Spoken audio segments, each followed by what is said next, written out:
আল্লাহ যাকে পথভ্রষ্ট করে দেয় সে রাস্তা কি করে পাবে?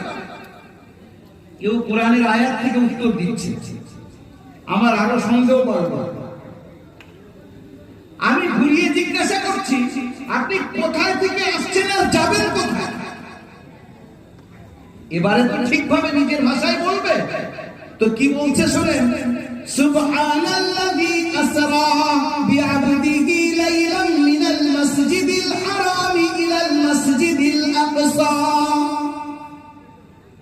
বলছে পাক ও পবিত্র সেই জাত যিনি নিজের বান্দাকে মসজিদে হারাম অর্থাৎ বাইতুল্লাহ থেকে নিয়ে আর মসজিদে আকসা নিয়ে গেছেন। বলে আমি বুঝতে পারলাম তখন এই বুড়িমা হজ করে আর বাড়িতে ফিরতে যাচ্ছেন, বাইতুল মুকাদ্দাস ফিলিস্তিনে ফিরতে যাচ্ছেন। আমি তখন জিজ্ঞাসা করছি, আপনি কতদিন ধরে বসে আছেন? এবার তো উনি নিজের ভাষায় কথা বলবেন না, কতদিন বসে আছেন? উত্তরে বলছেন সালাসা লায়ালিন সাবিয়া। কোরআনের আয়াত থেকে বলছেন আমি 3 দিন 3 রাত এখানে বসে আছি। তা আমি বললাম আপনি খান কি? আপনার খাওয়ার জিনিসপত্র কি আছে, খাদ্য কি আছে? তো উত্তরে বলছেন হুয়া ইউরিবুনি ওয়া ইয়াসকিন। উনি আমাকে খাদ্য দেন, উনি আমাকে পান করান। অর্থাৎ আল্লাহর কালাম থেকে বলছেন আল্লাহই আমাকে খাদ্যের ব্যবস্থা করেন, পানের ব্যবস্থা করেন। উনি বলছেন এইরকম বান্দি তো আমি দেখিনি, একই টাইপের। যা জিজ্ঞাসা করছি উত্তর কোরআনের আয়াত থেকে দিয়ে যাচ্ছে।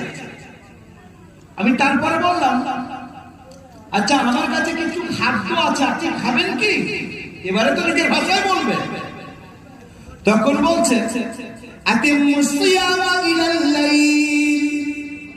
বলে রোজা রাত পর্যন্ত, সন্ধ্যা পর্যন্ত পুরো করো।